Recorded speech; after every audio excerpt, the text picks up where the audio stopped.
سورہ کہف کی آج شروع ہو رہی ہے الحمدللہ الذی، گویا کہ اس حکم کی تعمیل جو ہے اس سے آغاز ہو رہا ہے اس سورہ مبارکہ کا۔ اس کو میں نے کہا تھا یہ انٹر لاکڈ ہیں دونوں صورتیں جو ہیں، جیسے آتا ہے تورات میں کہ حضرت یعقوب اپنے بھائی عیسو کی ایڑیاں پکڑے ہوئے تولد ہوئے، یہ جڑواں پیدا ہوئے تو دو بھائی عیسو اور یعقوب۔ عیسو بڑے تھے، یعنی بڑے اس معنی میں جو بھی ہوتے ہیں جڑواں، ان میں جو پہلے جس کی ولادت ہو جائے وہ بڑا ہوتا ہے، چاہے 2 منٹ کا فرق ہو 5 منٹ کا فرق ہو۔ تو اس کی ولادت کے بعد پھر حضرت یعقوب کو عقب کہتے پیچھے کو، پیچھے آنے والا یعقوب اس لیے ان کا نام پڑ گیا ہے کہ یہ پچھلا ہے۔ جو پہلا تھا وہ عیسو تھا، عیسو کے بارے میں کچھ معلوم نہیں، ان کی اولاد وغیرہ کدھر گئی، بہرحال وہ ایک علیحدہ بحث ہے۔ تو اسی طریقے سے یہ سورہ کہف جو ہے گویا کہ سورہ بنی اسرائیل کی ایڑیاں پکڑے ہوئے قرآن مجید میں وارد ہو رہی ہے۔ اس میں آپ دیکھیے الحمدللہ الذی انزل علی عبدہ، وہی اللہ تعالیٰ نے اللہ کے اپنے رسول کی جو نسبت ہے اس کو عبد کے نمایاں کیا ہے۔ کتاب نازل کی ولم یجعل لہ عوجا، اور اس میں کوئی کجی نہیں رکھی، قیما سیدھی، ٹھیک ٹھیک، روشن، مبین، لینذر باسا شدیدا۔ اب یہ ہے لفظ جو بہت زیادہ غور کرنے کے قابل ہے۔ اس کتاب کے حضور پر نزول کے مقاصد میں سے ایک یہ بھی ہے خبردار کر دیں ایک بہت بڑی آفت سے۔ ویسے باسن جب واحد آتا ہے تو عام طور پر اس کے معنی جنگ ہوتے ہیں، جب جمع میں آتا ہے تو سختی، مصیبت، بھوک، فاقہ، یہ سارے باسا۔ آیت البر میں بھی ہم نے پڑھا والصابرین فی الباساء والضراء وحین الباس۔ باسا جب جمع میں آیا ہے تو فقر و فاقہ، تکلیف، مصیبت، اور حین الباس جنگ کے وقت۔ تو ان دونوں کو ذہن میں رکھیے، بہت بڑی آفت، بہت بڑی آفت، بہت بڑی آفت ایک تو ہے دجالی فتنے کی، دجال المسیح الدجال جو آنے والا ہے، جس کے بارے میں حدیث میں آتا ہے کہ کوئی نبی اور رسول ایسا نہیں گزرا جس نے اپنی قوم کو دجال کے فتنے سے آگاہ نہ کیا، اور پوری انسانی تاریخ میں دجال کے فتنے سے بڑا کوئی فتنہ نہیں، اور وہ ہر بندہ مومن کے امتحان کے لیے کڑا ترین جو ہے مرحلہ آ جائے گا، سخت ترین امتحان اس کا لیا جائے گا۔ تو یہ جو سختی ہے اس کی خبر دیتے ہوئے یہ سورہ مبارکہ نازل ہو رہی ہے، اور خاص طور پر اسے باسن اگر جنگ کے معنی میں لیں تو الملحمۃ العظمیٰ، کتاب الملاحم جو کہ آپ دیکھیں گے احادیث کی کتابوں میں پورا باب ہے کتاب الملاحم، اور اس کا تعلق بھی دجال کے ساتھ ہے، کیونکہ پھر دجال ہی کو قتل کریں گے حضرت مسیح علیہ السلام نازل ہو کر۔ تو یہ سارا مسئلہ جو ہے اس کی خبر دینے کے لیے قیما لینذر باسا شدیدا من لدنہ، گویا کہ یہ جو احادیث کی کتابوں میں آپ کو حدیث کے ابواب ملتے ہیں، چاہے وہ کتاب الفتن ہو اور چاہے وہ کتاب جو ہے آثار قیامہ ہے، اس طرح کے جتنے بھی ہیں، اور کتاب الملاحم ہے، یہ گویا کہ اس کی شرح ہے لینذر باسا شدیدا من لدنہ، اور یہ ہوگا بھی خاص اللہ کی طرف سے، یہ آزمائش بھی، یہ دجال کا فتنہ بھی، یہ بہت بڑی جنگ بھی، جس کو آرمگڈون کہتے ہیں۔ کرسچین جو ٹریڈیشن ہے اس میں اس کے لیے لفظ ہے آرمگڈون، ایک بہت بڑی جنگ ہوگی۔ ڈکشنری میں بھی آپ دیکھیں گے کہ خیر اور شر کی قوتوں کے درمیان اس دنیا کے خاتمے سے پہلے ایک بہت بڑی جنگ ہونی ہے جس کا نام یہ آرمگڈون ہے۔ لینذر باسا شدیدا من لدنہ ویبشر المؤمنین الذین یعملون الصالحات، اور تاکہ بشارت دے وہ ان اہل ایمان کو جو نیک عمل کرتے ہوں، ان لہم اجرا حسنا، کہ ان کے لیے ہوگا بہت اچھا بدلہ، ماکثین فیہ ابدا، اور وہ اس میں رہیں گے ہمیشہ ہمیشہ۔ یہ جو دجالی فتنہ ہے اس کے ساتھ ایک خاص مناسبت ہے سورہ مبارکہ کی۔ احادیث میں آتا ہے کہ دجالی فتنے کے اثرات سے بچنے کے لیے اس سورہ مبارکہ سے ذہنی اور قلبی رشتہ مفید ہے، اس کی تلاوت کرتے رہنا، خاص طور پر جمعے کے روز پوری سورہ کہف، ورنہ یہ کہ کم سے کم اس کی ابتدائی اور آخری آیات ان کی بڑی اہمیت ہے۔ دجالی فتنہ اصل میں کیا ہے سمجھ لیجئے کہ ایک تو ہے دجالی فتنہ بالعموم، دجل کہتے ہیں فریب کو، جیسے کہ کوئی نبی نہیں ہے وہ اس نے فریبی لبادہ اوڑھ لیا، نبوت کا دعویٰ کر رہا ہے، وہ دجال ہے۔ تو اس طرح کی تو حضور نے فرمایا ہے کہ 30 دجال پیدا ہوں گے، انہی میں سے ایک ہمارے زمانے کے اندر جو ہے یہ غلام احمد قادیانی بھی تھا، وہ دجال تھا جس نے کہ اعلان کیا کہ میں نبی ہوں جبکہ وہ نبی نہیں تھا، تو فریبی بنا ہوا جس نے کہ ملمہ اپنے اوپر چڑھایا ہوا ہے۔ اسی طریقے سے دجالی فتنہ یہ جو ہے اس پوری دنیا میں اس وقت جو فتنہ ہے وہ یہ ہے کہ مادہ پرستی کا اتنا غلبہ ہو چکا ہے ذہنوں کے اوپر، افکار کے اوپر، لوگوں کے نظریات کے اوپر، لوگوں کی اخلاق کے اوپر، لوگوں کے اقدار جو ہیں، ویلیوز جو ہیں اس کے اوپر، کہ وہ آخرت کو بالکل بھول گئے، اللہ کو بھول گئے، اسباب کے اندر گم ہے، مسبب الاسباب سے ظہور ہو گیا، دنیا ہی دنیا ہے، آخرت کو بھولے ہوئے ہیں، مادہ ہی مادہ ہے، روح سے کوئی سروکار ہی نہیں۔ یہ ہے بالعموم جس کا نام دجالی فتنہ ہے کہ حقیقت کے اوپر پردہ پڑا ہوا ہے، آخرت پر دنیا کا پردہ پڑا ہوا ہے۔ یہ دنیا جو ہے در حقیقت کیا ہے؟ وَمَا الْحَيَاةُ الدُّنْيَا إِلَّا مَتَاعُ الْغُرُورِ، یہ دھوکے کا سامان ہے۔ اصل زندگی کو اس نے ڈھانپا ہوا ہے، ہم نے یہ سمجھ لیا کہ زندگی یہی ہے، اسی کے لیے بھاگ دوڑ محنت صبح و شام، اسی کے مستقبل کی فکر ہے، لیکن اصل زندگی اس کی کوئی فکر ہی نہیں۔ باقی ایک دجال جو ہے جو آئے گا وہ معاملہ احادیث کے اندر بھی بڑی طوالت کے ساتھ ہے، اور اس میں کافی پیچیدگیاں بھی ہیں، بعض چیزیں جو ہیں ایک دوسرے سے کچھ مختلف بھی ہیں، اس میں پھر اہل علم کو بہرحال مطابقت پیدا کرنی پڑتی ہے۔ میں نے جہاں تک اپنی کوشش کی ایک رائے تک میں پہنچا ہوں، لیکن ابھی میں اسے بیان نہیں کر رہا ہوں۔ بہرحال دجالی فتنے کی خبریں موجود ہیں بہت شدت کے ساتھ، اور اس صورت کا پڑھنا جو ہے اس میں بہت مفید ہے۔ اس صورت کے مضامین دجالی فتنہ بالعموم سے کیا تعلق ہے وہ تو اس ہم دورہ ترجمہ دوران کے اس کے دوران بھی آپ کو معلوم ہو جائے گا، لیکن اس کے جو خاص بڑے مباحث ہیں، خاص طور پر یہ کہ ایک ہمارے بہت بڑے عالم گزرے ہندوستان میں اس صدی کے آغاز میں، مولانا مناظر حسن گیلانی، انہوں نے اس میں باقاعدہ کتاب لکھی ہے، آپ کو مل جائے گی بازار میں بھی، اصحاب کہف کے جو کا معاملہ سورہ کہف کے مباحث ہیں ان کے۔ میں نے اس کو اپنی ایک تقریر کے اندر کسی خطاب جمعہ میں سورہ کہف کے مضامین کا خلاصہ بیان کیا تھا، جس کا عنوان ہے دنیا کی حقیقت۔ ظاہر بات ہے تفاصیل زیادہ جو ہیں وہ میرے لیے ممکن نہیں ہے کہ اس دورہ ترجمہ کے دوران بیان کر سکوں۔ وَيُنذِرَ الَّذِينَ قَالُوا اتَّخَذَ اللَّهُ وَلَدًا، اور خبردار کر دے ان لوگوں کو جنہوں نے کہا کہ اللہ نے بیٹا بنایا۔ یہ ساری دجالیت جو ہے اس کی جڑ کیا ہے؟ مسیحیت، جو موجودہ مسیحیت ہے، جو حقیقت میں مسیحیت نہیں ہے، پولزم ہے، جس کی بنیاد تثلیث پر ہے کہ اللہ کا بیٹا بنا دیا حضرت مسیح علیہ السلام کو، اور انہیں کفارہ بنا دیا تمام جو بھی مان لے ان کو ان کے گناہوں کا، پیش کی معافی ہے ان کے گناہوں کی جو حضرت مسیح پر ایمان لے آئے، اور نمبر 3 شریعت ساقط کر دی، اور نمبر 4 سارا اختیار جو ہے وہ پوپ کے ہاتھ میں دے دیا گیا کہ تم جو چاہو جس چیز کو چاہو حلال کرو، جس چیز کو چاہو حرام کر دو۔ ان چیزوں نے مل کر نفس مذہب کو اس قدر قابل نفرت شے بنا دیا کہ یورپ کے عوام کے اندر مذہب کے خلاف شدید نفرت پیدا ہو گئی۔ چنانچہ اس کے بعد جب مسلمانوں کے زیر اثر وہاں پر علم پھیلا ہے، ہسپانیہ کی یونیورسٹیوں سے علوم اور فنون جو ہیں یہ فرانس اور اٹلی اور جرمنی کے نوجوان آتے تھے، اور وہاں آ کر وہ قرطبہ اور غرناطہ اور طلیطلہ کی یونیورسٹیوں سے پڑھ کر جاتے تھے، تو ان کے زیر اثر جو ایک ریفرمیشن شروع ہوئی، اصلاح مذہب، اور ایک رینائسنس، تحریک احیاء العلوم، وہ جو اصل تو تحریک تھی اس بات کی کہ انسان علم کی طرف دوبارہ رجوع کرے، لیکن یہ کہ وہ علم جب آگے بڑھا ہے تو وہاں پہ عیسائیت کے خلاف جو رد عمل تھا اس کی وجہ سے اس میں مذہب کی دشمنی جو ہے اس تحریک کے اندر خود بخود شامل ہو گئی۔ تو مذہب سے بیزاری، روحانیت کا انکار، آخرت سے بالکل بے پرواہی اور اس کا بھی انکار، اور خدا ہے یا نہیں ہے اس سے کوئی سروکار نہیں، یہ جو اس تہذیب کے اصل میں اثرات بنے ہیں سارے، یہ اسی غلطیوں کا یہ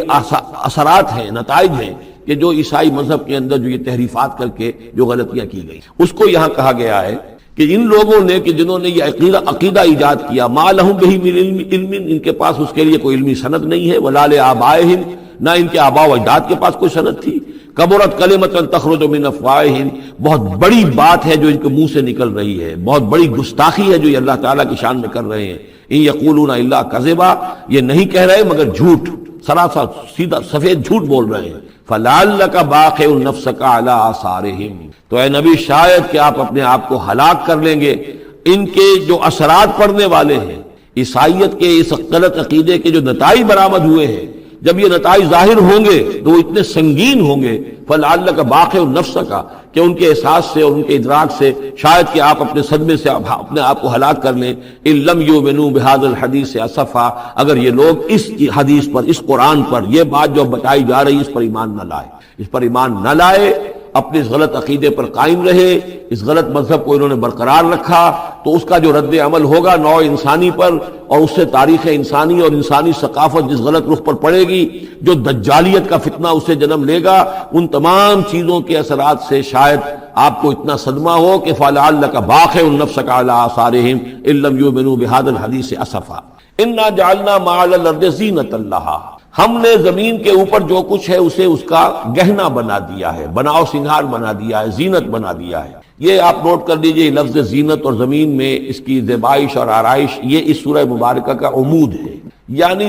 اس کو اتنا کھبا دیا ہے نگاہوں میں اللہ نے کہ آخرت سے خود بخود انسان غافل ہو جاتا ہے۔ یہ پردہ پڑ گیا ہے، چمک دمک ہے، یہ کاریں ہیں، یہ بلڈنگیں ہیں، یہ کوٹھیاں ہیں، یہ عالیشان عمارتیں ہیں، یہ کیا کوئی اس کی جو یوں سمجھیے پومپ اینڈ شو جو ہے اس وقت دنیا کا، اور ظاہر بات ہے امریکہ میں جا کر دیکھیے تو جو کچھ یہاں دیکھ رہے ہیں اس سے 10 گنا 100 گنا 1000 گنا آپ کو نظر آئے گا، عقلیں دنگ ہو جاتی ہیں۔ نتیجہ کیا نکلتا ہے کہ انسان یہ سمجھتا ہے کہ اصل شے یہی مادہ ہی ہے، اصل ہدایت پہ یہی لوگ ہیں صحیح معنی میں کہ جنہوں نے واقعتاً علم حاصل کیا ہے، لہذا ان کی غلط تہذیب، ان کا غلط تمدن، ان کے تمام غلط ثقافت کے معاملات کے بھی ہم اسی طریقے سے پیروی کر رہے ہیں۔ یہ سارا مسئلہ جو ہے وہ اس لیے ہے کہ یہ چمک دمک دنیا کی جو زیبائش اور آرائش، اس سے ہم متاثر ہیں۔ انا جعلنا ما علی الارض زینۃ اللہ، جو کچھ زمین کے اوپر ہے اسے ہم نے اس کے لیے بناؤ سنگھار بنا دیا، لنبلوہم، تاکہ ہم آزمائیں ان کو، ایہم احسن عملا، کون ہے ان میں سے اچھے عمل کرنے والا۔ یعنی اب یوں دیکھیے وہ شعر جو ایک ہے، اگرچہ ذرا تھوڑا سا شان باری تعالیٰ کے اعتبار سے تو شاید اتنا مناسب نہ ہو، لیکن یہ کہ مفہوم کو ادا کرتا ہے کہ رخ روشن کے آگے شمع رکھ کر وہ یہ کہتے ہیں ادھر آتا ہے دیکھیں یا ادھر پروانہ جاتا ہے۔ ایک طرف ذات باری تعالیٰ ہے اور ایک طرف یہ دنیا ہے، اس کی چمک دمک ہے۔ اب یہ پروانہ جو ہے یہ انسان، اس کا امتحان ہے، آیا یہ اللہ اور آخرت کی طرف جا رہا ہے یا دنیا کی طرف اور دنیا کی زیبائش اور آرائش کی طرف جا رہا ہے۔ جو زیبائش اور آرائش کی طرف چلا گیا وہ گیا، وہ تباہ و برباد ہو گیا، فقط خسر خسران مبین۔ اور جس نے اس دنیا کی زیبائش اور آرائش اس سے منہ موڑ کر وہ جو حقیقت جو اصل حسن ازلی ہے اللہ تعالیٰ کا اور اس کا جو جلال اور کمال ہے اور جو آخرت کی نعمتیں ہیں ان کو اختیار کر لیا، وہ کامیاب ہو گیا۔ تو امتحان اتنا ہی ہے کہ رخ روشن کے آگے شمع رکھ کر وہ یہ کہتے ہیں ادھر جاتا ہے دیکھیں یا ادھر پروانہ آتا ہے۔ وَإِنَّا لَجَاعِلُونَ مَا عَلَيْهَا صَعِيدًا جُرُزًا، اور یہ کہ جو کچھ بھی اس پر ہے ہم ایک وقت آئے گا کہ اس کو بنا کر رکھ دیں گے جیسے کہ میدان جس میں سے کہ فصل کاٹ لی گئی ہو۔ جب قیامت ہوگی کیا ہوگا یہاں پر اسی زمین کو، نہ یہاں پہ کوئی وہ پہاڑ رہ جائیں گے کوٹ کوٹ کر چپٹی کر دی جائے گی، نہ یہ آپ کے پاس جو ہیں وہ اسکائی اسکریپرز رہ جائیں گے، نہ یہ اعلیٰ شان عمارتیں ہوں گی، کچھ نہیں ہوگا۔ یہ سب برابر ہوگا جیسے کہ کسی کھیت کے اندر فصل کاٹ دی جاتی ہے تو اب وہ پڑا ہوتا ہے ویران۔ وَإِنَّا لَجَاعِلُونَ مَا عَلَيْهَا صَعِيدًا جُرُزًا، ہم اسے کر کے چھوڑیں گے ایسا کھیت کہ جہاں پر چورا پڑا ہوا ہو، صرف بچا کھچا جو ہے وہ اس کا توڑی کا اور کچھ نہ ہو۔ ام حسبت ان اصحاب الکہف والرقیم کانوا من آیاتنا عجبا، اب یہاں سے اصحاب کہف کی بات شروع ہو رہی ہے، کیونکہ پوچھوایا تھا یہودیوں نے اصحاب کہف کون تھے۔ کیا تم سمجھتے ہو کہ اصحاب الکہف والرقیم، رقیم جو ہے ان کی تختی تھی ایک جس کے اوپر ان کے حالات لکھ کر، جو ان کے ایک جو کہف تھی ان کی غار جو تھی اس کے اوپر لگا دی گئی تھی، تو انہیں اصحاب الکہف بھی کہتے ہیں، اصحاب الرقیم بھی کہتے ہیں، یہ دونوں انہیں ایک ہی گروہ کے نام ہیں۔ کیا وہ تمہارے خیال میں ہماری بڑی عجیب آیات میں سے تھا؟ یعنی واقعتاً بات تو غیر معمولی تھی، لیکن حقیقت میں ہمارے ہاں تو ہماری تخلیق میں، ہماری صنائی میں اس سے ہزاروں گنا زیادہ عجیب باتیں ہوتی ہیں۔ ہمارے لیے تو وہ کوئی شے ہے ہی نہیں کسی بھی درجے میں، تم سمجھتے ہو کہ شاید وہ بہت بڑی بات ہے۔ یہ سابق کہف کا جو قصہ ہے، اب میں سمجھتا ہوں کہ پورے وثوق کے ساتھ ہم کہہ سکتے ہیں کہ یہ قصہ کیا تھا۔ دیکھیے جب حضرت مسیح علیہ السلام آئے ہیں تو یہ پورا علاقہ جو ہے فلسطین کا اور یہاں پہ جو آپ نے تبلیغ کی ہے تو یہ اس وقت رومن امپائر کا ایک حصہ تھا۔ اگرچہ مقامی طور پر ایک لوکل بادشاہ جو تھا یہودی وہاں پر حکومت کر رہا تھا، لیکن وہ پپٹ تھا، اصل میں تو حکومت جو تھی رومیوں کی، جو رومی تھے بت پرست۔ اور اس کے بعد چونکہ انہوں نے بغاوت کی، حضرت مسیح تو اٹھا لیے گئے سن 30 عیسوی کے آس پاس یا 33 عیسوی کے آس پاس، لیکن اس کے بعد جو ہے ان یہودیوں نے بغاوت کی رومیوں کے خلاف، جس کے نتیجے میں سن 70 عیسوی میں ٹائٹس رومی نے تو ان کی حکومت بھی ختم کی اور بیت المقدس کو برباد کیا، یروشلم کو تباہ کیا، 1,33,000 یہودیوں کو قتل کیا اور ان کو بھیج دیا، نکال دیا وہاں سے باہر۔ اس وقت کا معاملہ یہ ہے کہ اب کوئی اکے دکے جو بھی رہ جاتے تھے یہاں پر، کوئی یہودی یا عیسائی، یہودیوں کو تو نکال دیا، عیسائی رہ گئے، لیکن عیسائیوں پر بھی بہت ظلم ہوتا تھا۔ یہ موحد تھے، حضرت عیسیٰ کے ماننے والے، وہ بت پرست تھے۔ تو اس زمانے میں کہیں بادشاہ کوئی تھا ڈیسیس یا دقیانوس جس کو کہتے ہیں، اس کے زمانے میں کچھ جو عیسائی تھے حضرت عیسیٰ پر ایمان رکھنے، آج کے عیسائیوں پر قیاس نہ کیجئے، جو نصارہ تھے حضرت عیسیٰ کو ماننے والے جو موحدین تھے، ان میں سے کچھ نوجوانوں کی پیشی ہوئی بادشاہ کے دربار میں۔ انہوں نے کہا کہ تم اپنے نئے دین سے اگر باز نہیں آؤ گے، اتنے دن کی مہلت تمہیں دی جا رہی ہے تو تمہیں سوری چڑھا دیا جائے گا، بس مہلت دی جا رہی ہے، جاؤ غور کر لو، سوچ لو۔ ان لوگوں نے آ کر سوچا کہ اب نہ تو ہمارے لیے یہ ممکن ہے کہ ہم مقابلہ کر سکیں، چلو کسی غار میں چھپ جاتے ہیں، دیکھیں اللہ تعالیٰ کیا کرتا ہے ہمارے لیے۔ وہ ایک غار میں جا کر چھپ گئے، اور غار میں جا کر چھپے ہیں تو اللہ نے انہیں وہاں پر سلا دیا، موت تاریخ سلا دیا، اللہ کروٹ بھی بدلواتا رہا، ان کے لیے سارا کچھ بندوبست کیا، اللہ کی قدرت میں تھا۔ حضرت عزیر کو 100 برس کے لیے مار دیا تھا، موت کے بعد ان کو دوبارہ زندہ کر دیا۔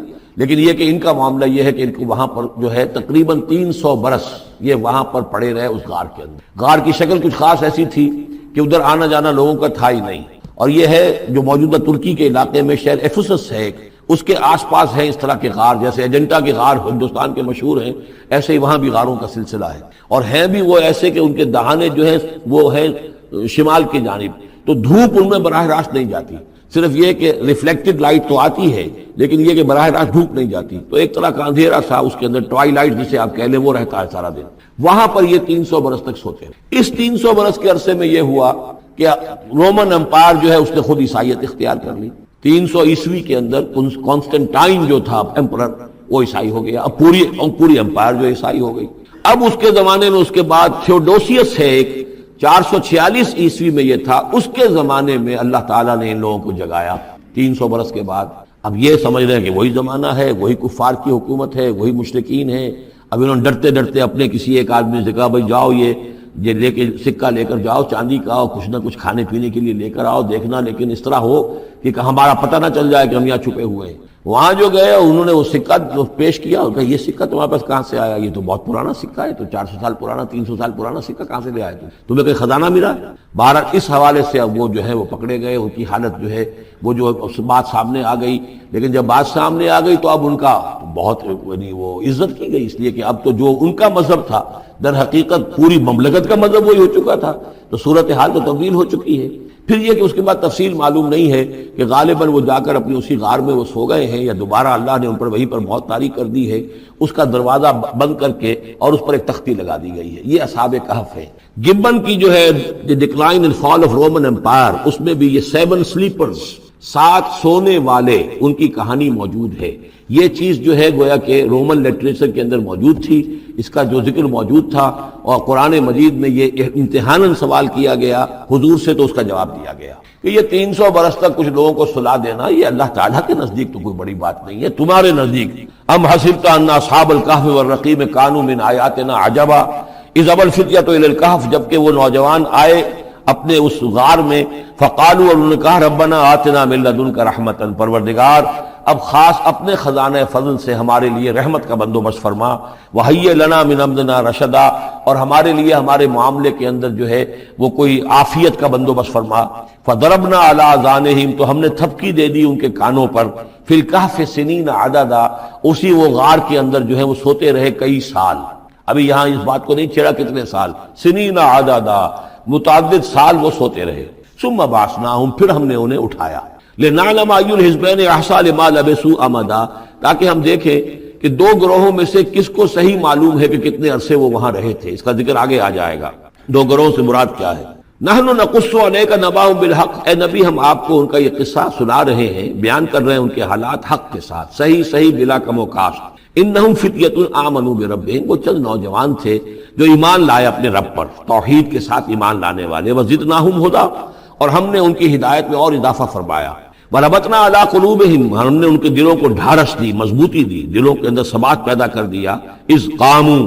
جب وہ بادشاہ کے دربار میں کھڑے ہوئے، اور جیسے کبھی حضرت ابراہیم علیہ السلام نے بات کی تھی اسی طرح ڈٹ کر انہوں نے بات کی، اذ قاموا فقالوا، اور انہوں نے کہا ربنا رب السماوات والارض، ہمارا رب تو وہ ہے جو آسمان اور زمین کا رب ہے، ہم کسی اور رب کو ماننے کے لیے تیار نہیں، کسی اور دیوی کو، کسی دیوتا کو، کسی بت کو ہم ماننے کو تیار نہیں۔ لن ندعو من دونہ الہا لقد قلنا اذا شططا، ہم اس کے ایک الہ کے سوا کسی اور کو پکارنے کے لیے تیار نہیں ہیں، ہم نے اگر ایسی کوئی بات کہی تو یہ تو عقل سے بہت دور کی بات ہو جائے گی۔ ہؤلاء قوم اتخذوا من دونہ آلہہ، یہ جو ہماری قوم ہے اس نے بہت سے آلہہ جو ہیں اختیار کر لیے ہیں اللہ کے سوا، انہوں نے اختیار کر لیے ہیں بہت سے آلہہ اس کے سوا، لولا یاتون علیہم بسلطان بین، تو کیوں نہیں وہ پیش کرتے ان کے اوپر کوئی دلیل، کوئی سند، کوئی اللہ کی طرف سے اتاری ہوئی سند ہو، کوئی آسمانی کتاب ہو۔ فمن ازلم ممن افترى علی اللہ کذبا، تو کون ظالم ہوگا اس شخص سے بڑھ کر کہ جس نے اللہ تعالیٰ کی طرف جھوٹ گھڑ کر منسوب کر دیا۔ تمہارے لیے اب مہلت صرف چند دن کی ہے، اس میں تم فیصلہ کر لو، اگر تم اپنے دین سے واپس نہیں پھرو گے اور ہمارے دین میں واپس نہیں آؤ گے، اپنے دین کو چھوڑ کر نئے دین کو، تو تمہیں ہم ہلاک کر دیں گے۔ اب یہ وہاں سے جا کر مشورہ کر رہے ہیں۔ وَإِذْ اعْتَزَلْتُمُوهُمْ، اور دیکھو جب تم نے اب ان سے اپنے آپ کو علیحدہ کر لیا ہے، وَمَا يَعْبُدُونَ إِلَّا اللَّهَ، اور ان ہستیوں کو بھی تم نے چھوڑ دیا جن کی وہ پرستش کرتے ہیں اللہ کے سوا، فَآوُوا إِلَى الْكَهْفِ، تو اب آؤ کسی کھو میں، کسی غار میں پناہ لے لیں۔ يَنشُرْ لَكُمْ رَبُّكُم مِّن رَحْمَتِهِ، تمہارا رب تمہارے لیے وہاں کوئی رحمت کا سامان کر دے گا۔ وَيُهَيِّئْ لَكُم مِّنْ أَمْرِكُم مِّرْفَقًا، اور تمہارے معاملے کے اندر اللہ تعالیٰ خاص اپنی طرف سے کوئی نرمی اور کوئی آسائش کا سامان پیدا فرما دے گا۔ وَتَرَى الشَّمْسَ إِذَا طَلَعَت تَزَاوَرُ عَنْ كَهْفِهِمْ ذَاتَ الْيَمِينِ، اور تم دیکھو کہ سورج جب طلوع ہوتا تھا تو وہ ان کی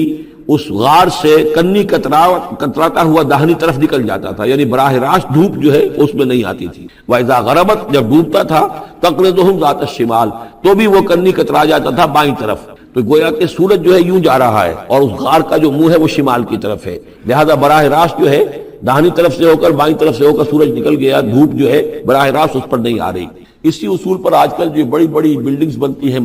جو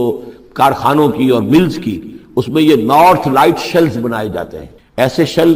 روف کی ہوتے ہیں کہ جس میں پھر جو روشنی جو ہے وہ نارتھ کی طرف سے لیتے ہیں، کیونکہ ہمارے ہاں جو سورج ہے وہ کبھی بھی نارتھ میں نہیں جاتا، لہذا جو ہے سورج براہ راست کبھی نہیں آئے گا بلکہ انڈائریکٹ لائٹ آئے گی۔ وَهُمْ فِي فَجْوَةٍ مِّنْهُ، اور وہ جو اس غار تھی اندر سے کھلی تھی، اس کھلی غار کے اندر جا کر وہ لیٹ گئے، سو گئے۔ ذَلِكَ مِنْ آیَاتِ اللَّهِ، یہ اللہ کی نشانیوں میں سے ہے۔ مَن يَهْدِ اللَّهُ فَهُوَ الْمُهْتَدِ، جو جس کو اللہ ہدایت دیتا ہے وہی ہے کہ جو ہدایت یافتہ ہوتے ہیں۔ وَمَن يُضْلِلْ فَلَن تَجِدَ لَهُ وَلِيًّا مُرْشِدًا، اور جس کو اللہ تعالیٰ گمراہ کر دے، جس کی گمراہی کا فیصلہ فرما دے، پھر اس کے لیے تم نہیں پاؤ گے کوئی بھی جو حمایتی ہو، مددگار ہو، اس کو راہ پر لانے والا۔ وَتَحْسَبُهُمْ أَيْقَاظًا، صورتحال ایسی تھی کہ تم اگر اس کو دیکھتے تو یہ سمجھتے کہ وہ جاگ رہے ہیں، وَهُمْ رُقُودٌ، حالانکہ وہ سو رہے ہیں۔ وَنُقَلِّبُهُمْ ذَاتَ الْيَمِينِ وَذَاتَ الشِّمَالِ، ہم ان کو کروٹیں بھی دلواتے رہے، داہنی طرف بھی بائیں طرف بھی، تاکہ یہ کہ وہ بیڈ سورز نہ ہو جائیں۔ ہم جدید اصطلاح میں اگر استعمال کریں تو کروٹ بھی دلوا رہا ہے اللہ تعالیٰ۔ اللہ تعالیٰ کو ہر قدرت حاصل ہے، اس کے فرشتے معمور ہیں جو کر رہے ہیں، نرسنگ بھی ہو رہی ہے۔ ذات الشمال وکلبہم باسط ذراعہ بالوسید، ان کا ایک کتا بھی تھا جو اپنے دونوں ہاتھ پھیلا کر، دونوں اگلے جو ہے پاؤں جو ہاتھ اس کو سمجھیے، اور اس کے کوئی بہت ہی خوخار قسم کا کتا تھا جو اس غار کے منہ پر اپنے دونوں ہاتھ پنجے آگے پھیلا کر بیٹھا ہوا زور سے۔ اس کا نتیجہ کیا نکلتا تھا؟ لو اطلعت علیہم، اگر اچانک تمہارا کہیں وہاں گزر ہو جائے، لولیت منہم فرارا ولملیت منہم رعبا، تو وہاں سے تمہارے اوپر رعب طاری ہو جائے، خوف طاری ہو جائے، اور میں وہاں سے تم بھاگو۔ کہ بڑا بھیانک منظر ہے، ایک کہف ہے، اندر اندھیرا ہے، اور آگے جو ہے بڑا کوئی ٹیریئر بل قسم کا کتا جو ہے وہ بیٹھا ہوا ہے، خوفناک قسم کا، اور اس نے اپنے پنجے بھی آگے کیے ہوئے ہیں۔ وَلَمُلِئْتَ مِنْهُمْ رُعْبًا وَكَذَلِكَ بَعَثْنَاهُمْ، اسی طرح پھر ہم نے انہیں ایک وقت میں اٹھایا، لِيَتَسَاءَلُوا بَيْنَهُمْ، تاکہ وہ آپس میں ایک دوسرے سے سوال کریں۔ قَالَ قَائِلٌ مِّنْهُمْ كَمْ لَبِثْتُمْ، ان میں سے ایک نے کہا کتنے عرصے یہاں ہم رہے ہوں گے، کیا خیال ہے آپ کا؟ قَالُوا لَبِثْنَا يَوْمًا أَوْ بَعْضَ يَوْمٍ، انہوں نے کہا کہ ہم رہے ہوں گے ایک دن یا دن کا کچھ حصہ، تھوڑی سی نیند ہم نے لی ہے، استراحت کی ہے، اور کیا کیا ہے۔ قَالُوا رَبُّكُمْ أَعْلَمُ بِمَا لَبِثْتُمْ، کچھ اور تھے انہوں نے کہا چھوڑو اس بات کو، اللہ تمہارا جانتا ہے کتنی دیر رہے، 2 گھنٹے رہے، 2 دن رہے، کیا پتا، ہمیں کیا معلوم۔ فَبْعَثُوا أَحَدَكُمْ بِوَرِقِكُمْ هَٰذِهِ، تو لو یہ چاندی کا سکہ، ورق جو ہے چاندی کو کہتے ہیں، تو اس کو دے کر ایک آدمی کو بھیجو إِلَى الْمَدِينَةِ، شہر کی طرف، فَلْيَنظُرْ، وہ دیکھے، أَيُّهَا أَزْكَىٰ طَعَامًا، کہاں سے کوئی پاکیزہ خوراک مل سکے۔ ظاہر بات ہے کہ وہ ان کا جو تصورات تھے، موحد بھی تھے تو پاکیزہ کھانا بھی چاہتے تھے۔ ایھا اسکا طعام فلیاتکم برزق منہ، تو اس میں سے کچھ ہمارے لیے راشن لے آئے۔ ولیتلطف، اور دیکھے کہ وہ نرمی کرے، کسی سے جھگڑ نہ پڑے، کہیں کسی سے جھگڑ پڑا اور جھگڑنے کی وجہ سے پھر کوئی شکل ہو جائے تو ہم تک لوگ پہنچ جائیں، تو بڑی نرمی کے ساتھ وہ معاملہ کرے۔ یہ ولیتلطف نوٹ کر لیجئے، یہ تعداد حروف کے اعتبار سے قرآن مجید کا نصف، ولیتلطف کے نصف اول میں ہے، نام یہ نصف ثانی، یہ نصف ہے تعداد حروف، الفاظ نہیں، حروف، الفابیٹس جو ہے، جو حروف کی گنتی کی گئی ہے اس کے اعتبار سے یہ ٹھیک نصف ہو گیا۔ آدھے حروف اس کے تا پر پورے ہو گئے اور بقیہ آدھے جو ہیں شروع ہو رہے ہیں لام سے۔ ولیتلطف، اور نرمی کا معاملہ رکھے، ولا یشعرن بکم احدا، اور ایسا نہ ہو کہ وہ ہمارے اوپر متنبع کر دے، لوگوں کو مطلع کر دے، اس کا ذریعہ بن جائے۔ ان یظہروا علیکم، اگر وہ تمہارے اوپر غالب آ گئے اور قابو پا لیا انہوں نے تم پر، یرجموکم، یا تو تمہیں رجم کر دیں گے، اب سنسار کر دیں گے، او یعیدوکم فی ملتہم، یا تمہیں مجبور کریں گے اور اپنی ملت میں، اپنے دین میں وہ واپس لے جائیں گے۔ ولن تفلحوا اذا ابدا، اور اگر ایسا ہو گیا تو پھر ہمیشہ کہ تم فلاح سے دور ہو جاؤ گے، پھر نہیں پا سکو گے فلاح کبھی بھی۔ وَكَذَلِكَ أَعْثَرْنَا عَلَيْهِمْ، اس طرح ہم نے مطلع کر دیا ان لوگوں پر، یعنی اب وہاں کے لوگوں نے، شہر کے لوگوں کو مطلع ہو گئے کہ یہ لوگ، ظاہر بات ہے کہ بڑا چرچا ہو گیا ہوگا یہ کون ہے۔ اب اس نے بات بتائی، پھر وہ آئے تو معلوم ہوا کہ ہاں واقعتاً ان کے حالات، کوئی 7 آدمی ہوتے تھے ایک زمانے میں، اور وہ کہیں روپوش ہو گئے تھے، گم ہو گئے تھے، کہیں نہیں ملے تھے، پوری مملکت میں تلاش کیا گیا تھا، پھر ان کے حالات ایک تختی کے اوپر لکھ کر جو ہے وہ خزانے میں رکھ دیے گئے تھے، وہ تختی کہیں نکلوائی گئی، 300 برس سے زائد پرانی بات تھی، اس کے اوپر وہ قصہ پورا کا پورا لکھا ہوا مل گیا، تو وہ ساری چیز جو ہے وہ بات کھل گئی۔ وَكَذَلِكَ أَعْثَرْنَا عَلَيْهِمْ، اور اس طرح ہم نے یہ بات ظاہر کر دی ان پر، لِيَعْلَمُوا، اب اس سے کیا کیا چیزیں واضح ہوئی؟ ان وعد اللہ حق وان الساعة لا ریب فیہا، اللہ کا وعدہ سچا ہے، اور یہ کہ قیامت کے بارے میں کوئی شک نہیں ہے، آتیۃ لا ریب فیہا، وہ آ کر رہے گی۔ اس لیے کہ جب 300 برس تک ایک آدمی سویا رہ سکتا ہے اور پھر وہ اٹھ گیا، تو کیا مشکل ہے اللہ کے لیے کہ وہ جو مر چکے ہوں ان کو دوبارہ زندہ کر دے۔ اذ یتنازعون بینہم امرہم، اب وہ ان کے بارے میں آپس میں جھگڑنے لگے کہ کیا کرنا چاہیے ان کا معاملہ۔ وہ تو جا کر اپنی غار کے اندر دوبارہ سو گئے، اور اب اللہ نے ان کے اوپر موت جو ہے حقیقی موت وارد کر دی۔ اب کیا کرنا چاہیے؟ اذ یتنازعون بینہم امرہم، تو انہوں جب کہ وہ آپس میں جھگڑ رہے تھے، فقالوا ابنوا علیہم بنیانا، کچھ لوگوں نے کہا کہ یہاں پہ ایک یادگار تعمیر کر دی جائے، ایک عمارت تعمیر کی جائے، معلوم ہو کہ یہاں اتنا بڑا واقعہ ہوا ہے تو اس کے پاس ایک یادگار تعمیر ہو۔ ربہم عالم بہم، ان کا رب ان سے اب بہتر واقف ہے۔ قال الذین غلبوا علی امرہم، تو جن لوگوں کی بات مانی گئی، جو غالب آئے اپنی رائے کے اعتبار سے، انہوں نے یہ کہا لنتخذن علیہم مسجدا، کہ اب ہم یہاں پر ایک مسجد تعمیر کریں گے ان کی یاد میں۔ اب یہاں تک کا واقعہ بیان کر کے فرمایا سیقولون ثلاثۃ رابعہم کلبہم، یہ لوگ کہیں گے کہ وہ 3 تھے اصحاب کہف، اور چوتھا تھا ان کا کتا۔ وَيَقُولُونَ خَمْسَةٌ سَادِسُهُمْ كَلْبُهُمْ، اور کچھ یہ کہیں گے کہ نہیں وہ 5 تھے اور چھٹا تھا ان کا کتا۔ رجمم بالغیب، یہ ساری باتیں جو یہ کہہ رہے ہیں یہ اندھیرے کے اندر ٹامکٹوئیاں ہیں، یہ تیر تکے چلا رہے ہیں اندھیرے کے اندر۔ وَيَقُولُونَ سَبْعَةٌ وَثَامِنُهُمْ كَلْبُهُمْ، اور ان میں سے کچھ وہ بھی ہیں جو کہتے ہیں کہ وہ 7 تھے اور 8واں ان کا کتا تھا۔ قل ربی عالم بعدتہم، کہہ دیجئے کہ میرا رب زیادہ بہتر جانتا ہے کہ ان کی تعداد کتنی تھی۔ ما یعلمہم الا قلیل، نہیں جانتے اس چیز کو مگر بہت کم لوگ۔ یہاں قرآن مجید نے صراحت تو نہیں کی، لیکن مفسرین کا کہنا یہ ہے کہ بٹوین دی لائن بتا دیا کہ یہی رائے صحیح ہے، اس لیے کہ ثلاثۃ رابعہم کلبہم، خمسۃ سادسہم کلبہم، درمیان میں واو نہیں ہے، لیکن سبعۃ وثامنہم کلبہم اس کے اندر جو ہے زور ہے۔ دوسرے یہ کہ جب وہ جاگے تھے تو ایک نے سوال کیا تھا کتنے دن ہم رہے ہوں گے، پھر جواب میں 3 نے کہا تھا 1 دن یا اس کا کچھ حصہ، اس لیے کہ 3 سے کم پر جمع کا اطلاق نہیں ہو سکتا۔ قالو جو ہے صیغہ جمع کا ہے، 3 سے کم پر نہیں، 2 ہوتے تو قالا ہوتا۔ اسی طریقے سے پھر جنہوں نے یہ کہا کہ چھوڑو اس مسئلے کو اور کسی کو بھیجو کھانا لانے کے، وہ بھی کم سے کم 3 تھے، اس لیے کہ وہ بھی قالو کے لفظ کے ساتھ ہے، تو 3 جمع 3 اور ایک پوچھنے والا، وہ 7 بن گئے۔ ویسے یہ کہ گبن کی کتاب میں بھی میں نے آپ کو بتایا 7 سلیپرز، یہ گویا کہ ان کی ہاں بھی جو ٹریڈیشنز ہیں ان کی روایات جو تاریخی چلی آ رہی ہیں، ان میں یہ کہانی کے طور پر یہ چیز موجود ہے ان کے لٹریچر کے اندر، تو گویا کہ اللہ نے تائید اسی کی ہے۔ لیکن یہ کہ اس میں جھگڑنے کی ضرورت کیا ہے؟ فلا تمہارے فیہم الا مران ظاہرا، تو اس معاملے کے اندر اے نبی آپ ان سے کچھ زیادہ جھگڑیے مت۔ ولا تستفت فیہم منہم احدا، اور نہ ہی ان چیزوں کے بارے میں ان میں سے کسی سے پوچھیے، اس لیے کہ یہ چیزیں ایسی نہیں ہیں، اسی میں ہمارے لیے ہدایت ہے۔ جو چیز دینی اعتبار سے اہم نہ ہو، اور جو خاص طور پر جو ہمارے لیے جو اصل مسئلہ اس وقت ہے، اقامت دین کی جد و جہد اصل مسئلہ، اس کے اعتبار سے جس کی اہمیت نہ ہو، اس کے بارے میں زیادہ چھان بین کرنا، زیادہ بحث و نظام میں پڑھنا جو ہے وقت ضائع کرنا ہے، بلکہ وہ اپنی اس جد و جہد کو نقصان پہنچانے والی بات ہے۔ فلا تمہارے فیہم الا مران ظاہرا ولا تستفت فیہم منہم احدا ولا تقولن لشیء، یہ بہت اہم واقعہ آ رہا ہے یہاں۔ اس واقعے میں حضور صلی اللہ علیہ وسلم سے ایک سہو ہو گیا تھا۔ جب یہ سوالات کیے گئے تو حضور نے فرمایا ٹھیک ہے میں اس کا جواب دے دوں گا، تم آنا، اور یہ کہ انشاءاللہ نہیں کہا، کل تم آنا میں تمہیں جواب دے دوں، انشاءاللہ نہیں کہا، صاف ہو گیا، غلطی ہو گئی۔ لیکن یہ کہ اللہ تعالیٰ نے جن کے جتنے رتبے بلند ہوتے ہیں پھر ان کی سختی بھی اتنی ہوتی ہے، جن کے رتبے ہیں سوا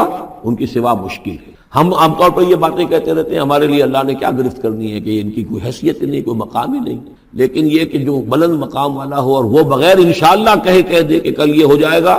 اور انشاءاللہ نہ کہے تو اس پر پھر گرفت ہو گئی۔ تو حضور کی کئی دن گزر گئے کہ جبرائیل نہیں آئے اور آپ کے لیے پھر ایک مشکل پیدا ہو گئی، گویا کہ مخالفین نے تالیاں پیٹ دی ہوگی، چلو بس فیل ہو گئے، ناکام ہو گئے اس امتحان کے اندر، جو ہے وہ تو اب یہ کامیاب نہیں ہو پائے۔ اس کے بعد جبرائیل آئے، یہ واقعات بھی لے آئے، ساتھ ہی یہ ہدایت بھی لائے۔ وَلَا تَقُولَنَّ لِشَيْءٍ إِنِّي فَاعِلٌ ذَلِكَ غَدًا، دیکھیے کبھی نہ یہ کہیے گا کہ یہ کام میں کل ضرور کر دوں گا، إِلَّا إِن يَشَاءَ اللَّهُ، مگر اس استثناء کے ساتھ اگر اللہ نے چاہا۔ یہ ہماری تہذیب کے، اب یوں سمجھیے کہ کچھ کلمات ہیں سماجی، ہمارے ثقافت کے، ان کے اندر جو ہے توحید کی روح جو ہے وہ کوٹ کوٹ کر بھری ہوئی ہے۔ کوئی اچھا منظر دیکھا، سبحان اللہ، یعنی یہ کہ اس منظر میں کچھ نہیں ہے، اصل میں حسن اللہ کا ہے۔ پھول دیکھا، سبحان اللہ، پھول کی تعریف نہیں کر رہے ہیں، اب بنانے والے کی تعریف ہے جس نے اتنا عمدہ پھول بنایا ہے۔ کوئی آپ کو کوئی تکلیف رفع ہوئی، کوئی ضرورت پوری ہوئی، الحمدللہ، بھوک لگی ہوئی تو کھانا کھایا، الحمدللہ، تعریف اللہ کے لیے۔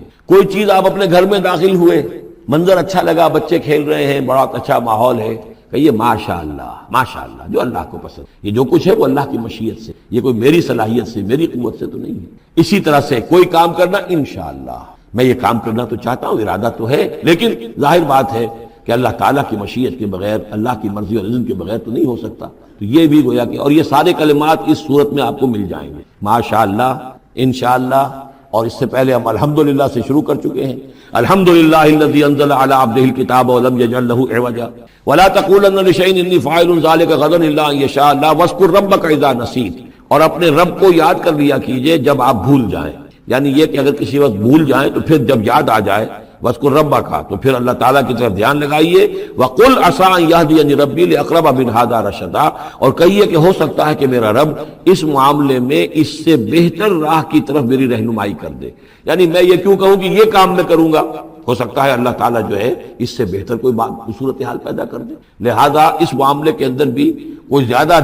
جازم ہو جانا نہیں چاہیے، بلکہ معاملات کو تفویض الامر الی اللہ، سپردم بتو مایا خیشرا تو دانی حساب کم و بیشرا، تو اس طریقے سے انسان جو ہے اللہ تعالیٰ کے حوالے کیے رکھے۔ وَلَبِثُوا فِي كَهْفِهِمْ ثَلَاثَ مِائَةٍ سِنِينَ وَازْدَادُوا تِسْعًا، اور وہ رہے اپنی اس غار میں 300 برس اور اس کے اوپر 9 سال۔ اس کی تعبیر کیا ہے؟ شمسی حساب سے 300 برس، اور یہ 300 برس جو شمسی ہوتے ہیں جو سولر کیلنڈر کے، وہ قمری حساب سے 309 بن جائے۔ اس حوالے سے یہ دونوں عدد بالکل صحیح ہے۔ قُلِ اللَّهُ أَعْلَمُ بِمَا لَبِثُوا، کہیے یہ بھی اللہ بہتر جانتا ہے کتنے عرصے رہے، اس میں بھی بحث میں پڑھنے کی ضرورت نہیں۔ لہو غیب السماوات والارض، اللہ تعالیٰ ہی کے اختیار میں ہے اور اللہ ہی کے علم میں ہے غیب کل کا کل آسمانوں اور زمین کا۔ اب صر بہی واسمے، کیا ہی عجیب اور اچھا ہے وہ دیکھنے والا، اور کیا ہی اچھا ہے وہ سننے والا، اس کی سماعت، اس کی بصارت کا تم کیا اندازہ کرو گے۔ ما لہم من دونہ من ولی، ان کا کوئی ساتھی اور پشت بنا اور مددگار اور حمایتی نہیں ہے اس کے سوا۔ ولا یشرک فی حکمہ احدا، اور وہ اپنے حکم اور اختیار اور اپنی حاکمیت کے حق میں کسی کو شریک کرنے کو تیار نہیں ہے۔ یہ جو توحید حاکمیت، اس کے بارے میں نوٹ کر لیجئے، سورہ یوسف میں ہم نے پڑھا ان الحکم الا للہ امر اللہ تعبدوا الا اياه ذلك الدین القیم۔ سورہ بنی اسرائیل کی آخری آیت میں آیا ولم یکن لہ شریک فی الملک، بادشاہت میں اس کا کوئی شریک نہیں۔ یہاں فرمایا ولا یشرک فی حکمہ احدا، وہ اپنے حکم اور حاکمیت کے اختیار میں کسی کو شریک کرنے کے لیے تیار نہیں۔ وَاتْلُ مَا أُوحِیَ إِلَیکَ مِن کتاب ربک، اور اے نبی تلاوت کیجئے جو آپ کی طرف وحی کی گئی ہے آپ کے رب کی کتاب میں سے، یعنی یہ جو سخت حالات ہیں جن سے آپ گزر رہے ہیں، دباؤ ہے آپ پر بہت شدید، اس میں آپ کے لیے سہارا کیا ہے؟ وَمَا صَبْرُکَ إِلَّا بِاللَّهِ، اور اللہ کے ساتھ اپنا قلبی تعلق اور ذہنی رشتہ قائم کرنے کے لیے سب سے مؤثر ذریعہ کیا ہے؟ قرآن مجید کی تلاوت۔ وَاتْلُ مَا أُوحِیَ إِلَیکَ مِن کتاب ربک، جو بھی آپ کی طرف وحی کیا گیا ہے آپ کے رب کی کتاب میں سے، اس کی تلاوت کرتے رہا کیجئے۔ لا مبدل لکلماتہ، اس کی باتوں کو بدلنے والا کوئی نہیں ہے۔ وَلَن تَجِدَ مِن دُونِہ مُلْتَحَدًا، اور اس کے سوا آپ کو کہیں کوئی پناہ نہیں ملے گی۔ پناہ دینے والا بھی وہی ہے، کوئی اور پناہ نہیں دے سکتا۔ سختی کتنی بھی ہے جھیلیے، برداشت کیجئے، اس سختی کو آسان بنا سکتے ہیں۔ اللہ کی کتاب کی تلاوت کیجئے اور کر کے سناتے رہیے اپنے ساتھیوں کو بھی۔ اسی سے تمہارے اوپر یہ سختیاں جو ہیں ہلکی ہو جائیں گی، ان بھاری چیزوں کو برداشت کرنا آسان ہو جائے گا، لیکن جان لیجئے پناہ ملے گی تو اللہ کے دامن میں۔ لن تجد من دونہ ملتحدا واصبر نفسک مع الذین یدعون ربهم بالغداۃ والعشی، اور اپنے آپ کو روکے رکھیے اور صبر کیجئے ان لوگوں کے ساتھ جو اپنے رب کو پکارتے ہیں صبح و شام۔ یہ اگرچہ غرباء میں سے ہیں، یہ بلال ہیں، یہ عبداللہ ابن ام مکتوم ہیں، یہ نابینا ہیں، یہ ابو فقی ہیں، یہ غلام ہیں، یہ عمار ہیں، اور یہ اسی طریقے سے خباب ہیں، لوہار ہیں۔ یہ لوگ جو ہیں آپ ان کی اس رفاقت کو غنیمت سمجھیے۔ وَاصْبِرْ نَفْسَكَ مَعَ الَّذِينَ يَدْعُونَ رَبَّهُمْ بِالْغَدَاةِ وَالْعَشِيِّ يُرِيدُونَ وَجْهَهُ،